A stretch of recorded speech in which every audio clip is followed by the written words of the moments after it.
Detective Marcus Alvarez crouched in the shadows of the abandoned warehouse on the city's industrial fringe, heart pounding as the final signal crackled through his earpiece.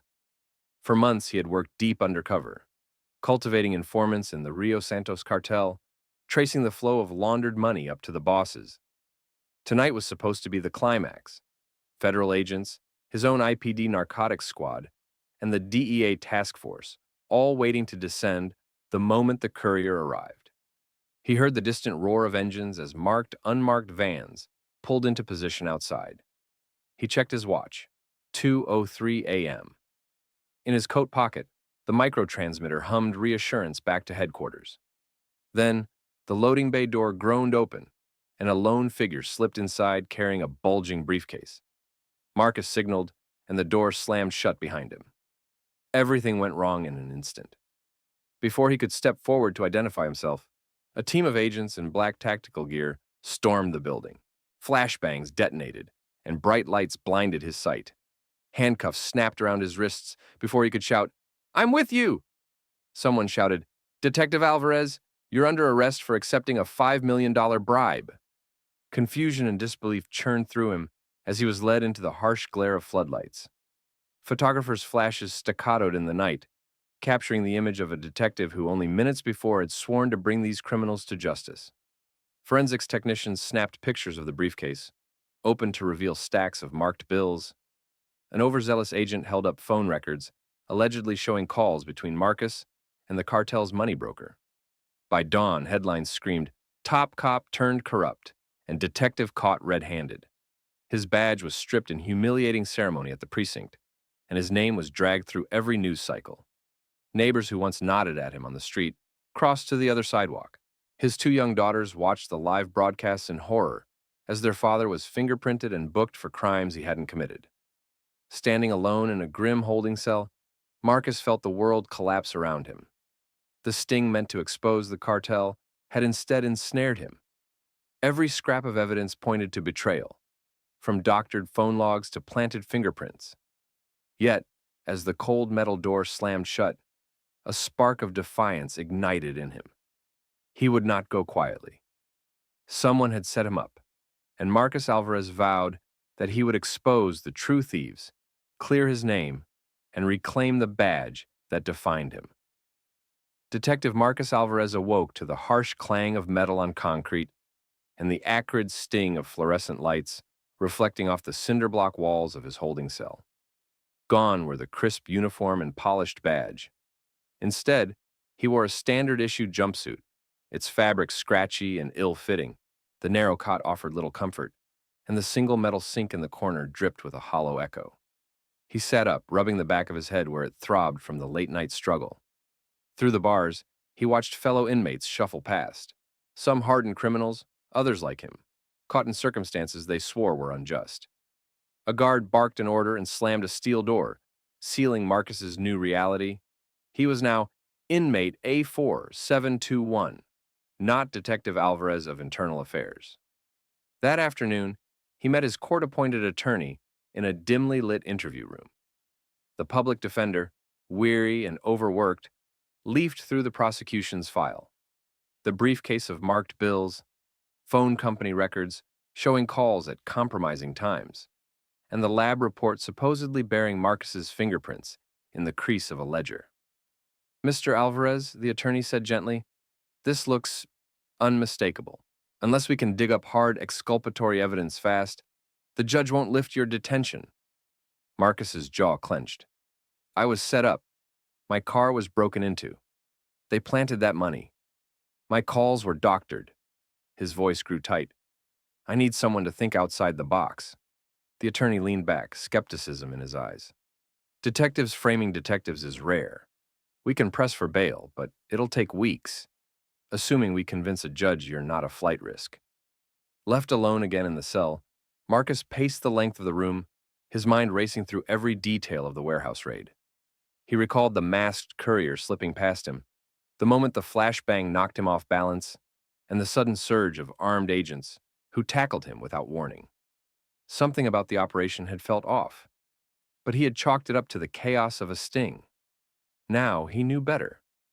By evening, he secured a brief phone call to his sister, Elena Alvarez, a tenacious civil rights attorney.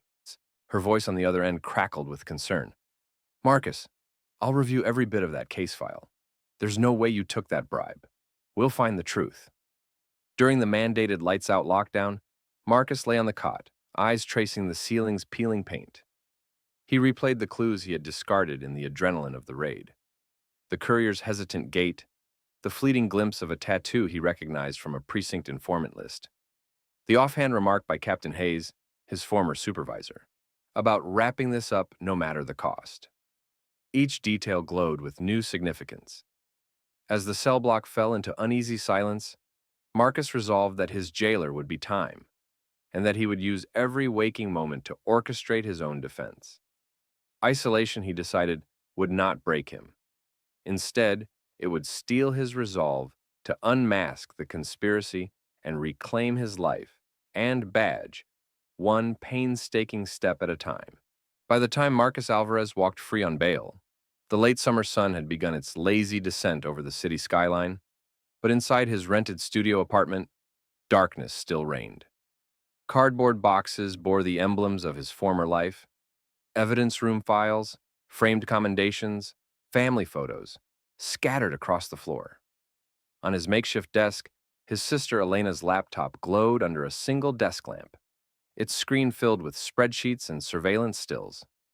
Together with investigative journalist Theo Nguyen, whom Marcus had contacted through an old precinct buddy, they set to work. Theo had already hacked into the warehouse's security network, extracting grainy CCTV footage from the exterior cameras. Marcus replayed the clip frame by frame, his unmarked Chevy Impala pulling into the lot at exactly 2:02 a.m. Courier emerges at 2:12 a.m. Briefcase exchanged. Later analysis would show the handoff occurred not to him, but to a masked figure who simply vanished into the shadows. The editing that cut Marcus into the scene had been clever, but not perfect. Timestamps had been altered, not erased, leaving subtle ghosting artifacts at the frame edges. Elena, her brow furrowed in concentration, overlaid that footage with the precinct's log of evidence room entries. "Look here," she murmured, zooming in on a digital record stamped 1:45 a.m. for a sealed till trial bribe ledger. Then another entry at 3 a.m. attributed to Officer Cross. Comparing email metadata, Elena discovered that Lieutenant Dana Cross had signed off on the log 20 minutes after the raid. An impossible sequence unless someone had backdated the original entry. As midnight approached, Marcus stepped out to photograph his car. Under the harsh security lot lights, he documented fresh fingerprints splayed across the passenger side door handle, a detail that forensic records had conveniently omitted. Inside, Theo cross-referenced the fingerprints with the department's registry and found a match. A fingerprint card belonging not to Marcus, but to Lieutenant Cross herself, taken during a prior internal affairs investigation into expense report fraud. Marcus's heart pounded. Cross had literally left her own print to pin the crime on him. Next, they turned to Captain Virgil Hayes, the precinct's respected but fiercely ambitious officer. Using a combination of phone tower data and badge swipe logs, Theo tracked Hayes's movements on the night of the raid. His department phone pinged a cell tower half a mile from the warehouse at 2:10 a.m., then returned to headquarters by 2:30 a.m., just before agents descended. Hayes had claimed desk duty that entire evening. On the screen, Marcus saw the damning record, a photo posted to an online social feed. Hayes smiling in a bar at 2:15 a.m., his phone's GPS overlay revealed in the caption, contradicting his sworn statement. Piecing it together, Marcus and Elena realized the conspiracy's shape. Cross and Hayes had colluded to hijack the sting, plant fabricated evidence, and eliminate Alvarez as a threat to their lucrative side dealings. They drafted sworn affidavits from 2 junior clerks. One testified that Cross had ordered the evidence locker's master log altered. Another confessed Hayes had pressured him to mislabel shipments from scheduled raids. Each affidavit, Elena noted, needed corroboration, but even these confessions, recorded via secure phone lines, would unmask the plot. By dawn, Marcus held a folder dense with proof. CCTV stills, log metadata analyses, fingerprint reports, phone tower maps, and clerk affidavits. As he stepped into the courthouse for his bail review hearing, He no longer felt helpless. Each exhibit was a scalpel, slicing through the false narrative. When the judge called the session, Elena rose unflinchingly, laying the evidence on the table and demanding that the charges be vacated, pending a full investigation of Cross and Hayes. Marcus watched the judge pore over the documents, her face inscrutable. Minutes later, she announced that the indictment would be dismissed and referred the new evidence to federal prosecutors. As Marcus closed his eyes in silent relief, he knew the fight had only just begun, but now he possessed the truth to demolish the conspiracy and reclaim his badge. The morning sun streamed through the towering windows of Federal District Court as Marcus Alvarez entered alongside his sister, Elena, and journalist Theo Nguyen. He wore a crisp navy suit, a stark contrast to the jumpsuit of his recent ordeal, and carried a slim binder of exhibits. The mahogany courtroom felt cavernous, its high ceiling amplifying every shuffle of papers and whispered conference. At the front, Judge Caroline Ramirez, known for her meticulous fairness, surveyed the room with piercing calm. When the clerk called United States versus Alvarez, the gallery fell silent. Marcus stepped to the defense table, placing his binder before Judge Ramirez and retrieving his notes. Across the aisle, Assistant U.S. Attorney Franklin Parker adjusted his tie, ready to defend the original bribery charges. Elena rose first to present the new motion to dismiss. In a clear, authoritative tone, she outlined the evidence. CCTV stills showing the true handoff between the courier and a masked figure. Exhibit A. Metadata logs proving Lieutenant Cross backdated the evidence entry by 30 minutes. Exhibit B. Fingerprint reports tying Cross, not Marcus, to the briefcase handle. Exhibit C. And phone tower records, placing Captain Hayes at a downtown bar during the raid. Exhibit D. She concluded with the junior clerk affidavits, recounting direct orders to fabricate testimony. Exhibit E. Judge Ramirez leaned forward. Counselor, the government argues that even if those exhibits are genuine, they do not absolve Mr. Alvarez of all potential motive or opportunity. Why should this court vacate the indictment now? Elena responded, Your Honor, the original case rested entirely on planted evidence and perjured testimony. Without the fabricated logs and false witness statements, there is no probable cause to charge Mr. Alvarez. Continuing this prosecution would perpetuate a grave injustice. She handed the judge a chronology, comparing the altered timestamps with unedited camera metadata. Assistant U.S. Attorney Parker stood for rebuttal. He acknowledged the filings, but contended that any procedural tampering should be explored at trial, not in a pretrial dismissal. He emphasized the DEA's unchallenged surveillance of Marcus's movements prior to the raid. Marcus felt his pulse quicken, but held his composure. When the judge called him to the stand, he swore the oath and spoke directly to the court. Your Honor, I devoted my career to upholding the law and protecting the city. I never solicited or accepted a bribe. On that night, I was preparing for a sting that would have dismantled a multi-million-dollar laundering operation. The true culprits, Cross and Hayes, abused their badges to shield criminal enterprise and destroy my life. The evidence now before you proves beyond doubt that I was the victim of a calculated frame-up. He recounted the moments before the flashbang, the sudden surge of agents, and the shock of being tackled by those he thought were allies. His voice carried both conviction and exhaustion, painting the human toll of betrayal. After closing arguments, Judge Ramirez excused the gallery and retired to chambers. Elena and Theo waited, their shoulders tense. 45 minutes later, she returned, her robes billowing like judgment.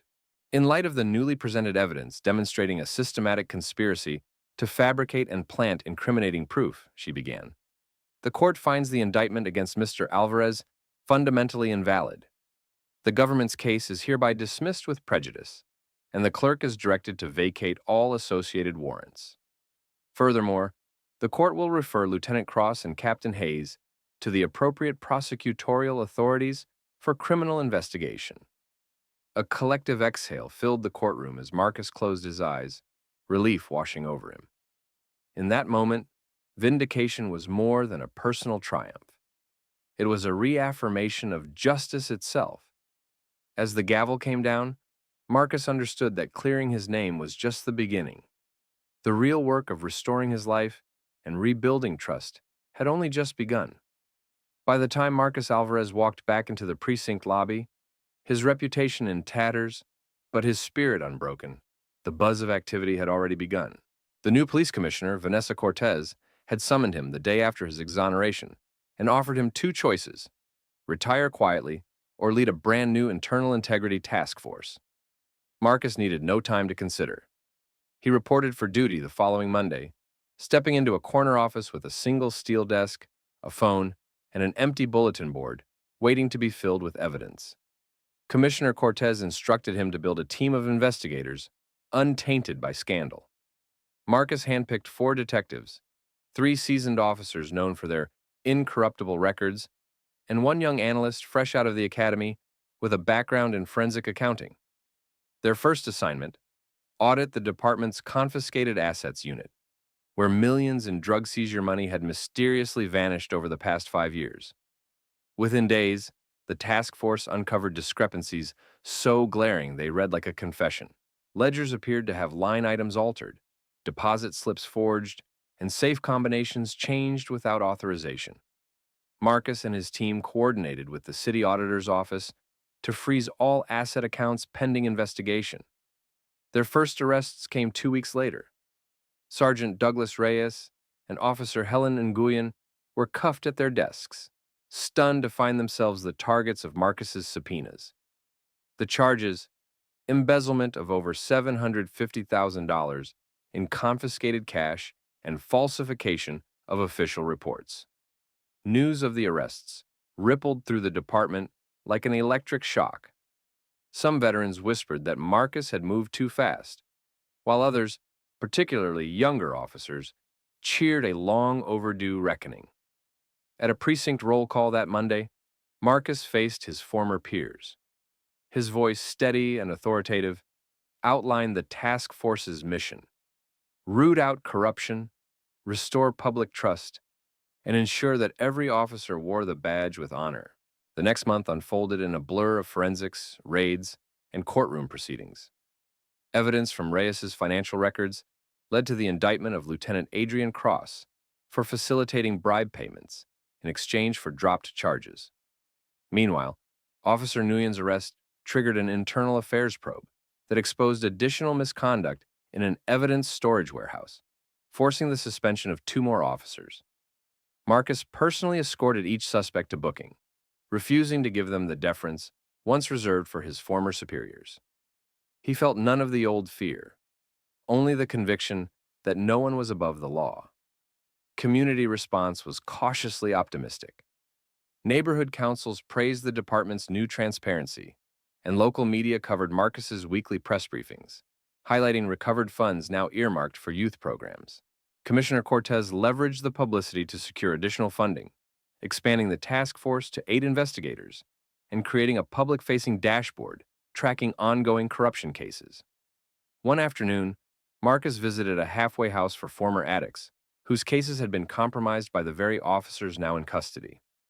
He apologized to those whose lives had been derailed and assured them that corrections were underway. Their guarded gratitude reminded him why he had chosen to fight, not hide, after being framed. By the end of his first quarter, the task force had recovered over $2 million in misappropriated funds, and 15 officers faced charges ranging from theft to evidence tampering. Morale in the precinct shifted as honest officers felt vindicated and corrupt ones learned that their actions carried consequences. Marcus's credo, integrity first, loyalty second, became a posted dictum in every squad room. As dusk fell one evening, he stood in his office overlooking the city lights, the silence punctuated by the distant hum of patrol cars. The journey from framed detective to anti-corruption crusader had tested him in ways he never imagined. Yet, as the first stagings of justice played out under his command, Marcus Alvarez felt a profound sense of purpose. He had not only cleared his own name, but had begun to purge the rot from the department, and in doing so, had taken the first decisive steps toward the top. The day Marcus Alvarez was sworn in as chief of police dawned crisp and clear, sunlight filtering through the glass atrium of City Hall. In the grand municipal chamber, family members and colleagues gathered. His sister Elena stood beside his aging parents, and Elena's son gripped a small Chief Alvarez sign. Mayor Vanessa Cortez, the architect of his rise, stepped to the lectern and spoke of his unyielding integrity and unwavering commitment to justice. When Marcus placed his right hand on the gilded Bible and recited the oath, the room erupted into applause. Black and white photographs of past chiefs lined the walls, but none drew gasps the way his presence did. The first Latino and the youngest in decades. His polished badge gleamed against his Navy uniform, and as he took the gavel from his predecessor, cameras flashed like staccato thunder. That afternoon, Chief Alvarez held his first press conference in the precinct parking lot. Rows of squad cars stood behind him, their lights off, forming a silent backdrop of solidarity. With Elena translating Spanish for local reporters, he outlined 3 immediate initiatives. Community First patrol zones. Each officer would be assigned to the same neighborhood sector week after week, fostering relationships with residents rather than transient enforcement. Monthly Coffee with a Cop events would rotate through community centers and parks. Total Transparency Directive. Disciplinary records, without revealing personal details, would be published quarterly on the department website. A new integrity hotline would allow anonymous tips for misconduct, monitored by an independent civilian review board. Revamped Cadet Academy. The police academy curriculum would now include mandatory training in de-escalation, cultural competency, and implicit bias awareness. Officers would graduate with a community service project completed, ensuring each recruit had built ties before patrol duty. Reporters peppered him with questions. How will you address skepticism among veteran officers? One asked. Marcus met the camera lens evenly. Leadership demands accountability at every rank. My door's open. Anyone resisting reform can follow our honorable predecessors into retirement. Another reporter inquired about crime statistics. He replied, "A safe city is more than numbers. It's trust earned one interaction at a time." Over the next month, Chief Alvarez visited every precinct station. He walked beats alongside patrol officers, sat in living room meetings, hosted by neighborhood watch groups, and rode the bus through downtown housing projects. At each stop, he listened, jotting notes in a small notebook, and committed to actionable changes, extending neighborhood storefront hours for night patrol visibility, deploying compassionate response teams for mental health calls, and creating a Veterans Liaison Unit, staffed by officers with military backgrounds to assist fellow service members in crisis. Back at headquarters, he convened his command staff daily.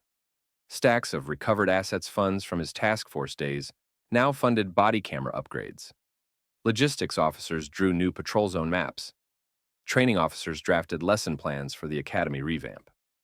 When one deputy cautioned that the workload was ambitious, Marcus leaned in, voice low and firm. If we settled for easy, we'd still be tolerating corruption and community distrust. We were framed once. Never again will we be outworked or outmatched. By the end of his first quarter, early indicators showed promise. Citizen satisfaction surveys climbed by 28%. Use of force complaints dropped by 35%, and over 200 integrity hotline tips had led to 4 internal reviews. Encouraged but unsatisfied with incremental progress, Alvarez pressed onward, planning citywide forums and a public dashboard displaying real-time metrics on patrol response times, community meetings held, and academy graduates placed on duty. As twilight fell on his first 3 months in command, Chief Marcus Alvarez stood on the rooftop of headquarters, gazing at the sprawling city lights below. The badge on his chest was no longer just an emblem of rank. It was a promise he had fought to reclaim, now wielded as a force for transparent, community-driven policing. In that glow, he saw both the challenges ahead and the path toward a department renewed by integrity, one step and one patrol at a time. Nearly 2 years into his tenure, Chief Marcus Alvarez stood before a packed auditorium at the newly inaugurated Integrity Academy. the department's state-of-the-art training facility. Under the vaulted ceiling, rows of recruits in crisp uniforms sat stone-faced, their notebooks open, pens poised.